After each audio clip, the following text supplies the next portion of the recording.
बात समझ में? अब अगली, मैंने अगले एक प्रोग्राम में और जाना है। दुखी तो नहीं हो रहे तब मेरे तय? समझ में आ रही है बात? कभी परेशान हो गए?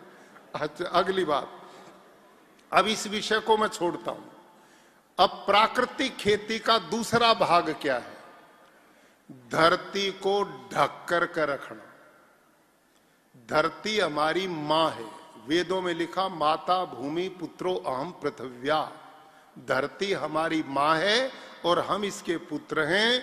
धरती ऐसे पालन पोषण करती जैसे ये माताएं हमारा पालन पोषण करती हैं। और इस धरती मां को ढक कर रखो कैसे? जैसे हमारी माताएं अपना पूरा शरीर ढक कर रखती हैं। इस धरती को नंगा मत छोड़ो, ढको। किसे ढको? खेत के जो घास फूस है, खेत का जो अवशेष है, जो लाण लूण बच जा, उससे धरती को ढकना है। प्राकृतिक खेती में क्यों ढकना, इसको समझो। कृषि वैज्ञानिकों की खोज है कि धरती का तापमान जब 35 डिग्री हो जाएगा, तपेगी, तो इसका ऑर्गेनिक कार्बन उड़कर आकाश में जाता है और वहां ग्लोबल वार्मिंग को जन्म देगा। वो पर्यावरण को दूषित करेगा। और धरती को हम ढक कर रखेंगे तो उसका तापमान नहीं बढ़ेगा और वो ऑर्गेनिक कार्बन उड़ेगा नहीं। ऑर्गेनिक कार्बन का मतलब धरती की गुणवत्ता, धरती की ताकत जो उसको उपजाऊ बनाती, वो उड़ेगी नहीं, वो उसी में रहेगी। नंबर 1 फायदा। नंबर 2, जिस धरती को ढककर रखोगे उसमें पानी 50% कम देना पड़ेगा। 50% पानी की बचत हो जाएगी। पहले ही साल बचो तो होगी। मैं अपने गुरुकुल के 200 किले में जुताई थारे से 1-2% करता हूं।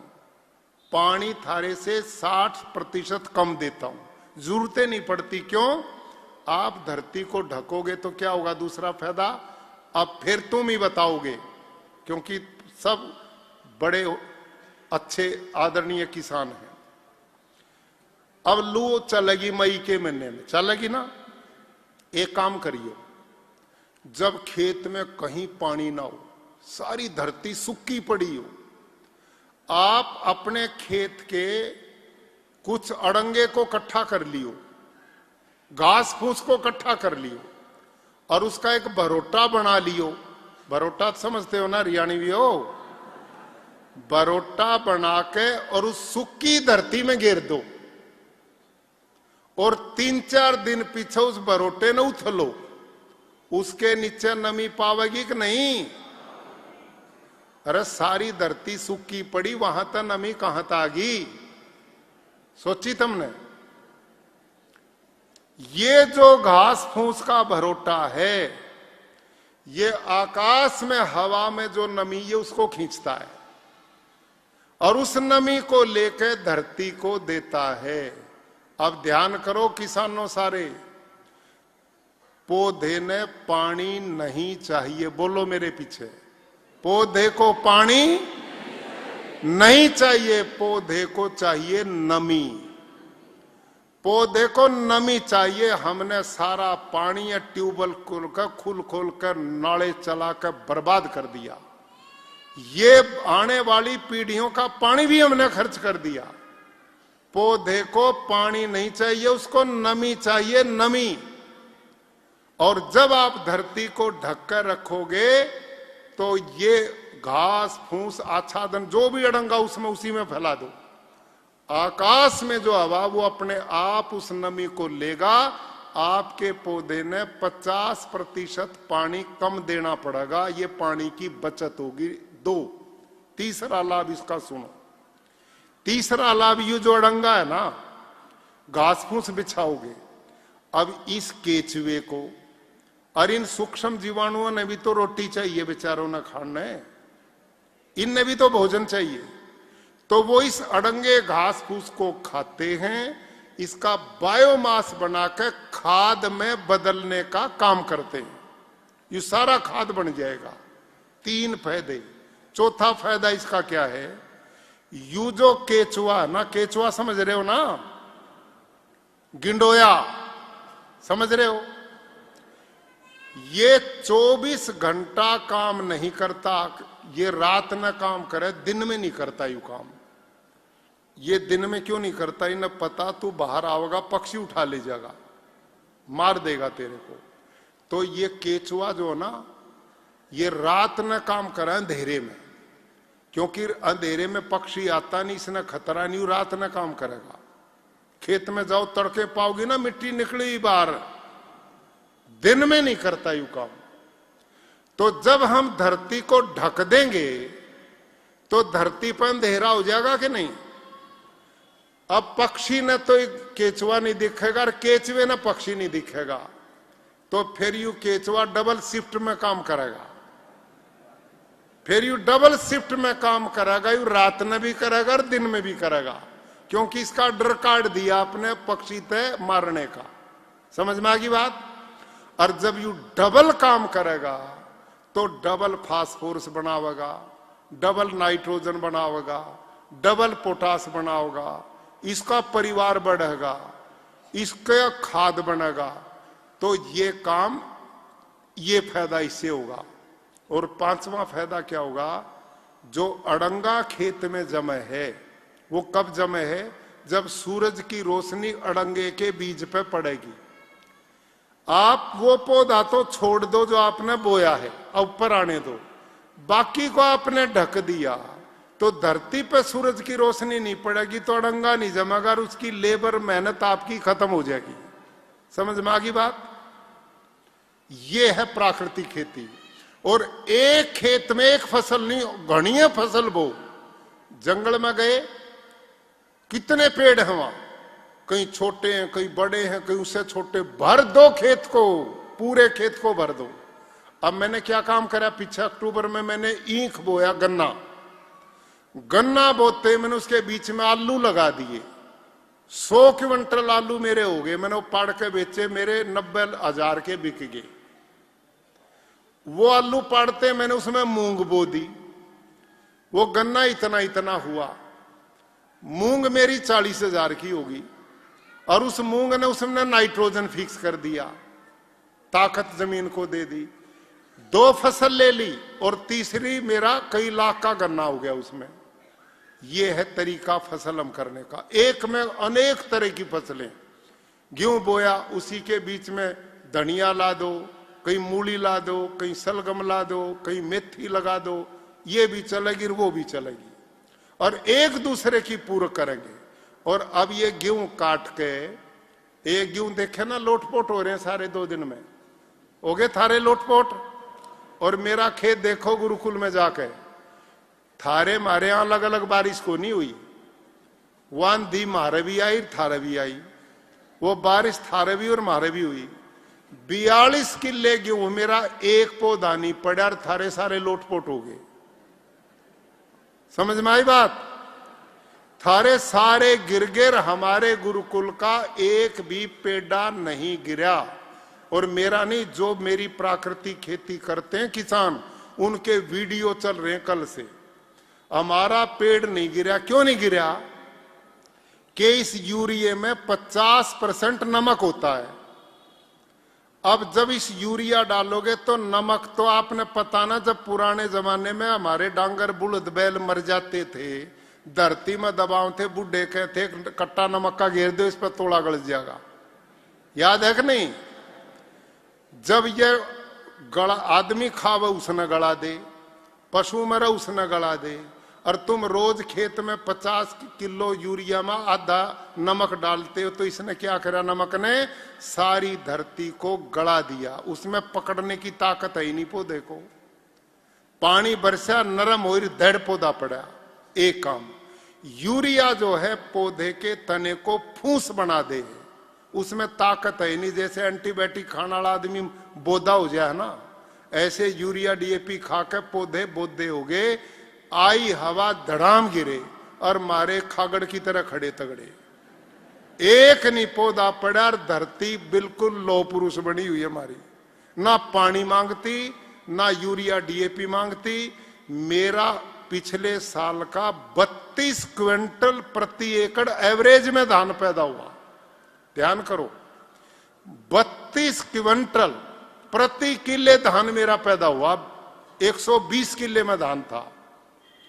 और गन्ना जो है ईब की बार मेरा 450 से 500 क्विंटल पैदा हुआ एक किले में। और मेरे किले में खर्चा आया है 1000 रुपए किले का, स्प्रे वगैरह जो जीवामृत डालने का। और थारे वाला आया 10 से 15 हजार रुपए किले का, है या ना? यू है ना प्रोग्राम? तो बताओ घाटा तुमने कि मैंने है? मेरा तो खर्चा 0 और थारा खर्चा हीरो, तो फिर बचोगे कैसे? इससे बचो, इस खर्चे थे। और सुनो, यह काल ने जाकर गाय पकड़ लो सारी जितनी दिखे, फिर नहीं मिलेंगी। ये गौ माता नहीं मिलने वाली, ये है चलती फिरती फर्टिलाइजर भगवान की। ये हमने पता लगा कितना गुणों का भंडार है। इसकी नस्ल सुधारो, A2 दूध पी का बच्चे बलवान बनेंगे, बुद्धिमान बनेंगे, और खेती वरदान बनेगी। और एक किले में तुम एक गाय तो 30 किले की खेती कर सकते हो। कैसे? अब बोलियो मेरे पीछे, बताओ एक महीने में कितने दिन हो हैं? 30। गाय गोबर गोमूत्र रोज देगी या एक ही दिन देगी? रोज देगी। दूध भले ही रोज ना दो, गोबर गोमूत्र तो देगी। तो एक दिन के गोबर गोमूत्र से 1 एकड़ का खाद बनाया था ना मैंने। एक दिन के गोबर गोमूत्र से 1 एकड़ का खाद, 30 दिन के गोबर गोमूत्र से, तो एक गाय से 30 किले की खेती। अरे इस तरह सस्ता काम धरती पे है कोई? न्यू देखो, इसके करने से क्या होगा? एक तो ये ग्लोबल वार्मिंग, जलवायु परिवर्तन तक बचोगे। ये कोई बारिश के दिन थे जो हो रही है? ये उजड़न का ही तो प्रोग्राम है। इन दिनों कोई बारिश के दिन है क्या? ये जो ओले पड़ रहे, तूफान आ रहे, बारिश हो रही है, क्यों है? हमने प्रकृति को खत्म कर दिया। भगवान का दोष नहीं है, हमारा दोष है। हमने सारी धरती को पाड़ दिया, तबाह कर दिया। समुद्र गंदे, नदियां गंदी, पर्वत गंदे, सब सड़ा दिया चारों तरफ। इस ग्लोबल, ये जो कोरोना आया था ना, कोरोना 1 महीने का लॉकडाउन लगवाया था प्रधानमंत्री ने, याद है कि नहीं? याद है कि भूल गए? बहुत तोड़े बोलना, 12 ताले याद है? अच्छा यूं बताओ मेरी माता और भाइयों, वो लॉकडाउन मारा ही मारा था या बाकी जानवरों का भी था? इस धरती पर असंख्य प्राणी हैं, असंख्य प्राणी। समुद्र में, आकाश में, धरती खोद कर दुनिया भर के प्राणी। और किसी का तो लॉकडाउन नहीं था ना, केवल इस समझदार प्राणी का लॉकडाउन था। और इस तरह प्रधानमंत्री ने कहा था भाई 1 महीना घर में रह लो बस। और हमने बात भी मान ली थी। 1 महीना हमारे घर में रहने पीछे गंगा भी पवित्र होगी, समुद्र भी ठीक हो गए, नदी नाले भी ठीक हो गए, नए नए पक्षी आ गए धरती पे। इस समझदार ने 1 महीना विश्राम करा था, सारी प्रकृति ठीक होगी। और यू बाजार में निकला सबका बंटा ढार, जहां जहां कदम पड़े संतन के वहीं बंटा। वही हो रहा है कि नहीं हमारे हाथ में? हमने सारी प्रकृति को बर्बाद कर दिया। इस प्राकृतिक खेती से भाई और बहनों, पानी बचेगा, वायु बचेगी, धरती माता बचेगी, गौ माता बचेगी, लोगों का स्वास्थ्य बचेगा, किसान बचेगा, क्योंकि उसकी लागत खत्म हो जाएगी और उत्पादन में कमी नहीं होती प्राकृतिक खेती में। प्राकृतिक खेती में उत्पादन उतना ही होगा जितना रासायनिक खेती में होता है, लेकिन जैविक खेती में उत्पादन नहीं होता, ये मेरा अनुभव है। तो मैंने बहुत लंबी चर्चा करी है। मैंने भी आप जैसे बढ़िया श्रोता कदे कदे थामे हैं। इतने बुद्धिमान, इतने भले, इतने सात्विक, इतने परोपकारी, सबका हित चाहने वाले ऐसे गुरुजी भी नहीं मिलते, ऐसे चेले जी भी नहीं मिलते। आज ये मेरा परम सौभाग्य था। और अंत में मैं बहुत, मेरी खुशी का ठिकाना नहीं कि महाराज श्री ने अपने जो सूत्र हैं जीवन को उन्नति की ओर ले जाने वाले, जो हमारे राधा स्वामी सत्संग दिनोद के माध्यम से महाराज श्री चलाते हैं कि नशा मुक्त समाज बने, भाई मांसाहार रहित सात्विक आदमी बने, भ्रूण हत्या का पाप धरती से मिटे, सदाचार की जिंदगी हमारी हो, इससे बड़ा जीवन नहीं। और आज महाराज श्री का आदेश कि भाई इस प्राकृतिक खेती ने भी इस पवित्र मिशन में जोड़ लो। जो तुम जैसे भले आदमी जुड़ गए तो समझ लो देश का आज का जो दिन है ना भाई और बहनों, ये भारतीय इतिहास में जो हमारा देसी नया वर्ष है ना वो कल था, कल और आज तो इकट्ठा ही है। तो आज ये नव वर्ष हमारा 2080 विक्रमी संवत, इसकी मैं आप सबको बधाई भी देता हूं, शुभकामनाएं देता हूं। आपके घरों में सुख समृद्धि हो, आनंद संतोष हो। और इस नव वर्ष पर पूज्य गुरु जी के सानिध्य में, इनके आशीर्वाद से आज हम एक संकल्प लेंगे कि इस प्राकृतिक खेती को आप एकदम सारे खेत में मत करो। आपका जितना खेत है उसके चौथे पांचवें हिस्से में करो। और इसकी ट्रेनिंग गुरुकुल कुरुक्षेत्र में हमने निशुल्क सरकार की ओर से चला रखी है, वो ले सकते हो। और महाराज श्री का आदेश होगा, जहां कहेंगे हम वहां एक ट्रेनिंग सेंटर भी बनवा देंगे, क्योंकि ये पवित्र काम पवित्र लोग ही कर सकें, भले लोग ही कर सकें ये दुनिया बचाने का काम। तो आज काफी लंबी चर्चा मैंने की, आपने बड़े ध्यान से सुना। सबको नमन, और महाराज श्री को पुनः नमन करते अपनी बात समाप्त करें। आचार्य श्री, आपके चरणों में एक निवेदन और है, अगर आप शपथ दिलाना चाहें, क्योंकि हमने अखबार मीडिया के माध्यम से 11,000 अखबार लिखते थे, लेकिन ये दृष्टिगोचर आपके सामने हो रहा है, 15,000 के करीब हमारी संगत गुरु चरणों में बैठी है। और हमारे चैनल के माध्यम से लाखों हमारे सत्संगी श्रद्धालु भाई बहन देश विदेश में बैठे आपके इसका सत संदेश का लाभ उठा रहे हैं। मैं सभी बहन भाइयों से अनुरोध करूंगा, अपने स्थान पे खड़े हो जाएं, हाथ को आगे करें, दाएं हाथ को आगे कर लें। अब मैं शपथ बुलवाऊंगा, आचार्य जी के पीछे पीछे बोलना है। मेरे भाई बोलेंगे करूंगा और मेरी बहन बोलेंगे करूंगी खेती, ठीक है? अपने हिसाब से बोलिए। मैं ईश्वर की शपथ लेता हूं कि मैं जहर मुक्त प्राकृतिक कृषि करूंगा एवं उसके लाभों का प्रचार करूंगा। मैं प्राकृतिक कृषि अपनाकर संपूर्ण प्रकृति एवं मानव समाज का कल्याण करूंगा। धन्यवाद। आप अपना स्थान ले, आप जहां पर आप हैं आप अपना स्थान लें। आचार्य जी आपसे अनुरोध, आप अपना स्थान लें। चूंकि आचार्य जी हमने इस कार्यक्रम की शुरुआत कुल मालिक अवतार ताराचंद जी महाराज के चरणों में की थी, हम इस कार्यक्रम का समापन भी हम परमात्मा की स्तुति के साथ शब्द भजन के साथ करेंगे।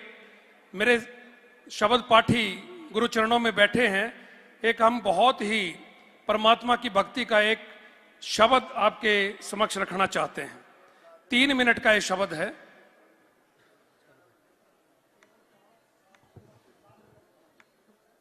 राधा स्वामी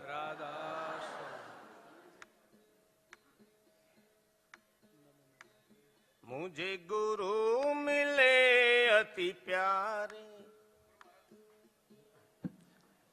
गुरु महाराज जी का आदेश है, क्योंकि आचार्य जी को आगे निकलना है और कुछ औपचारिकताएं भी हमारी बाकी हैं, तो मैं विधिवत रूप से स्वागत भी हुजूर महाराज जी ने किया था और अंततः मैं गुरु चरणों में ही निवेदन करूंगा कि आचार्य जी का धन्यवाद, इतने सुंदर वक्तव्य के लिए आचार्य जी का धन्यवाद भी गुरु महाराज जी के श्रीमुख से ही हम करवाएं, क्योंकि बड़े व्यक्तित्व का स्वागत और धन्यवाद केवल और केवल बड़ा व्यक्तित्व ही कर सकता है। हम परमात्म रूप गुरु महाराज जी से अनुरोध करते हैं कि आप आचार्य जी का धन्यवाद करें। राधा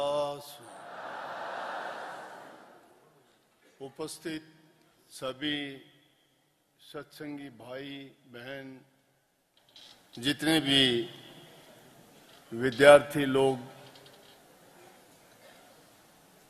आप सबने आचार्य जी को इतने ध्यानपूर्वक सुना और इतनी गहराई तक शायद इनको आचार्य क्या और उसके साथ साथ गुजरात सरकार के राज्यपाल भी हैं, तो ये तो वैज्ञानिकों को वो पढ़ाने वाली शिक्षा देते हैं। इनको चाहिए कि जितने भी विश्वविद्यालय हैं, कृषि विश्वविद्यालय हैं, उनमें सबको जाके वैज्ञानिकों को भी पढ़ाना चाहिए। इनको हम बहुत बहुत शुक्रगुजार हैं। इतनी बातें आपको ना किसी पुस्तक में मिलेंगी, क्योंकि प्राकृतिक खेती के बारे में कभी विचार भी नहीं किया था। शब्दों पे तो जरूर हम बोल देते हैं कि आज कितनी अच्छी बात और कितनी एक एक उस कीट की एक एक फसल के बारे में किस प्रकार से थोड़े से समय में, थोड़े से श्रम से और थोड़े खर्चे से कितनी अच्छी खाद प्राकृतिक रूप से तैयार करके और कितने अच्छे फसल के हम लाभ उठाने के तरीके इन्होंने बताए। हम बहुत बहुत इनके शुक्रगुजार, आभारी और बहुत बहुत धन्यवाद करते हैं कि अपने कीमती समय को देके इन्होंने हमें कृतार्थ किया। और आगे भी जो जो समय मिलता रहेगा, मुलाकात होती रहेंगी और इसी प्रकार से आपको प्राकृतिक खेती के बारे में इनसे हम लाभ प्राप्त करते रहेंगे। पुनः इनका बहुत बहुत आभार और धन्यवाद। मुझे गुरु महाराज जी के वक्तव्य से तुलसी साहब की दो लाइनें, उनकी वाणी याद आ रही है कि तुलसी साथी विपत्ति के, विद्या विनय विवेक, साहस सुकृत सुसत्य व्रत, राम भरोसे एक। ये मंचासीन दोनों महात्मा, दोनों विद्वत जन इन सातों गुणों के धारक हैं। आचार्य जी ने अपने संबोधन में बताया भी हमें विपत्ति से घबराना नहीं चाहिए। किस तरीके से इन्होंने मुसीबतों का सामना करते हुए आज पूरे भारतवर्ष में एक ऐसी अलग, एक ऐसा आंदोलन जगा दिया है। गुरु महाराज जी ये आंदोलन प्रारंभ से ही चलाए हुए हैं, यानी सोने पे सुहागा हो गया। आज दोनों की वाणी यहाँ पर चरितार्थ होगी और मैं आचार्य जी के संज्ञान में आप दोनों हाथ उठा के इन्हें बताएंगे कि हम पूरा जीवन इनको मानेंगे। राधा स्वामी, राधा स्वामी। आचार्य जी आपकी मौखिक वंदना पूरे हरियाणा में चर्चा का विषय है। मौखिक वंदना के द्वारा आपकी बड़ाई हो रही है।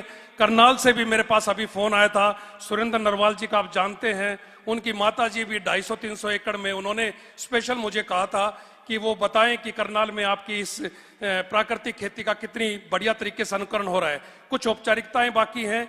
जवाहर मित्ता थलिया जी जो 108 कुंडीय महायज्ञ के आयोजन करता है, हम वो आपको और गुरु महाराज जी को एक स्मृति चिन्ह इस कार्यक्रम का भेंट करना चाहते हैं। लेकिन उससे पहले मैं गुरु महाराज जी के चरणों में निवेदन करूंगा कि हमारे राज स्वामी सत्संग विनोद की तरफ से एक स्मृति चिन्ह आचार्य जी को आप भेंट करें। गुरु महाराज जी से मेरा निवेदन। मैं चाहूंगा आप आगे आए, आचार्य जी आगे आइए।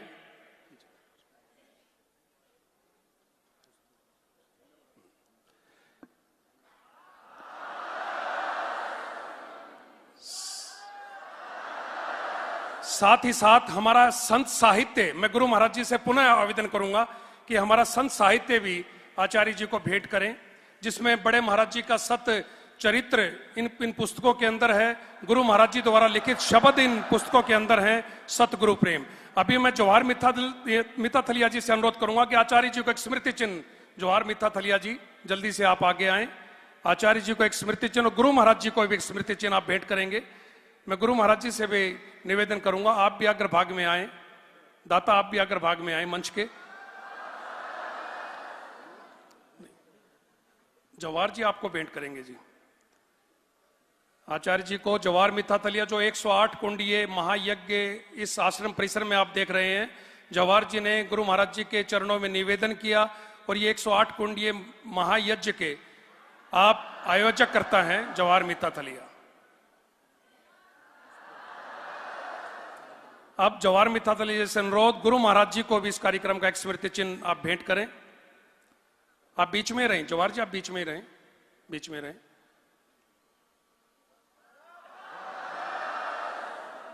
इसके बाद हम राष्ट्रगान से राष्ट्र वंदना करेंगे और फिर आचार्य जी और गुरु महाराज जी महायज्ञ में जाके आहुति डालेंगे और उसके बाद 108 ट्रैक्टरों को हरी झंडी दिखाकर पूरे शहर में इन हवन सामग्री को घुमाया जाएगा। राधा स्वामी।